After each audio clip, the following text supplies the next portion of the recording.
दोस्तों, आप लोगों का भक्ति शक्ति चैनल में स्वागत है। आइए आज हम लोग जानते हैं कि शिव का आराधना न करने वाले का जीवन व्यर्थ है, ऐसा क्यों। आइए इस पर हम लोग चर्चा करेंगे। तो इस वीडियो के एंड तक बने रहिएगा, तभी आप लोग जान पाएंगे कि शिव का आराधना न करने वाले का जीवन व्यर्थ है। तो इस वीडियो के चलिए स्टार्ट करते हैं। इस विषय में चराचर मानव, सूर, असुर और देवी देवता, ब्रह्मा, विष्णु और रुद्र, समस्त जीव प्राणी सभी शिव के ही स्वरूप हैं और शिव के ही प्रतिरूप हैं। लेकिन शिव के प्रतिरूपों की आराधना करना अलग बात है और साक्षात शिव की आराधना करना ही अलग बात है। हे आत्मस्वरूप, शिव के प्रतिरूपों की आराधना करना अहम है और साक्षात शिव की आराधना करना ही उत्तम है। और कारण भूतों की आराधना करने वाला भूत स्वरूप का होगा और देवताओं की आराधना करने वाला देवता स्वरूप होगा।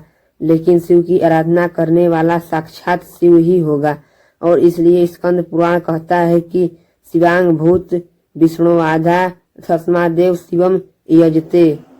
ब्रह्मा, विष्णु, इंद्रादि देवता शिव से ही आविर्भूत हुए हैं और आराधना चार प्रकार का होता है। तो आइए इसे भी जान लेते हैं। पहला भूताराधना, दूसरा देवाराधना, तीसरा गुरु आराधना और चौथा शिव आराधना। और संसार में स्थित प्राणियों को शिव के रूप में मानकर आराधना करने वाले को भूताराधना कहते हैं। एक देवता को शिव के रूप में आराधना करने को देवता आराधना कहते हैं और एक गुरु को शिव के रूप में मानकर आराधना करने वाले को गुरु आराधना कहते हैं और साक्षात शिव को ही आराधना करने वाले को शिव आराधना कहते हैं।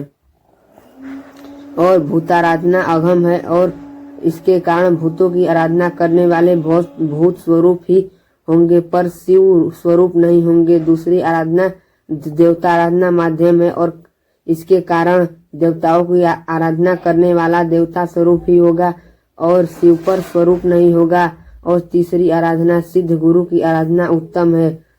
इसका कारण सिद्ध गुरु सदा शिव का ध्यान करते हुए शिव स्वरूप के रूप में रहते हैं। इसलिए देवता आराधना से बढ़कर सिद्ध गुरु की आराधना उत्तम है। लेकिन सिद्ध गुरु की आराधना करने वालों को भी गुरु स्वरूप ही होंगे पर शिव स्वरूप नहीं होंगे। अतः सिद्ध गुरु की आराधना से श्रेष्ठ और उत्तम शिव आराधना है और इसके कारण शिव की आराधना करने वाले शिव स्वरूप हो रहे हैं। इस संदर्भ में मेरा एक अनुभव बतलाता हूँ, सुनिए। इस अनुभव को सुनने पर आपको शिव आराधना के प्रभाव के बारे में पता चलेगा। मुझे शिरडी साईं बाबा का दिव्य साकार साक्षात्कार हुआ था। इस दर्शन के प्रभाव से मैंने शिरडी बाबा से त्रिकरण शुद्धि से प्रेम किया था, अनन्य भक्ति सेवा की थी और मुझे बाबा की कृपा से शिव साक्षात्कार भी प्राप्त हुआ था। इस दर्शन के प्रभाव से शिव साक्षात्कार होने पर भी मेरा मन शिव पर लग्न होकर बाबा पर ही लग्न हुआ था। इस तरह से शिरडी साईं बाबा के प्रेम में के कारण मेरा शरीर नख सिख प्रयत्न बाबा के रूप से भर गया था और शिरडी साईं अनुग्रह पीठम से शिवलिंग, जगदम्बा और गणेश जी की मूर्तियों की प्रतिष्ठा का कार्यक्रम संपन्न हुआ और कार्तिक मास में मौन दीक्षा को मैंने किया था। फोटो खींचकर मेरे देह का परिशीलन करने पर बाबा के स्वरूप के साथ मेरे शरीर पर शिवलिंग भी और मैंने साईं को भी शिव के रूप में मानकर सेवा की थी और इस शिव स्वरूप में नहीं बदला। और जिस क्षण में शिवलिंग की भी आराधना करना मैंने आरंभ किया, उस क्षण से मेरे शरीर पर शिवलिंग भी गोचरित होने लगे और हर प्राणी के आंतर्य में शिव आत्मलिंग के रूप में प्रकाशित होते हैं और निराकार ध्यान सभी के वश की बात नहीं है। इसलिए बाह्य रूप में शिवलिंग की आराधना किया कीजिए।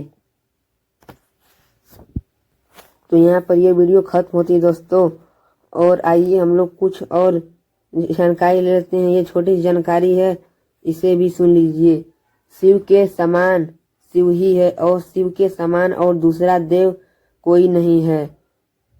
शिव से बढ़कर और कोई दूसरा देव नहीं है और शिव के अलावा किसी और को देवादिदेव कहता है तो उसका ज्ञान सत्य ज्ञान नहीं है और मिथ्या ज्ञान है, उसका ज्ञान यथार्थ ज्ञान नहीं है, भ्रांतिपूर्ण ज्ञान है और उनका मन प्रमाणिक नहीं है, अप्रमाणिक है।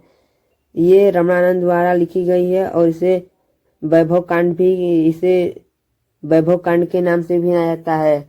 तो यहाँ पर ये वीडियो दोस्तों पूरी तरह खत्म होती है और इसके लिए हमें एक लाइक और एक सब्सक्राइब कर दीजिए। नमस्कार।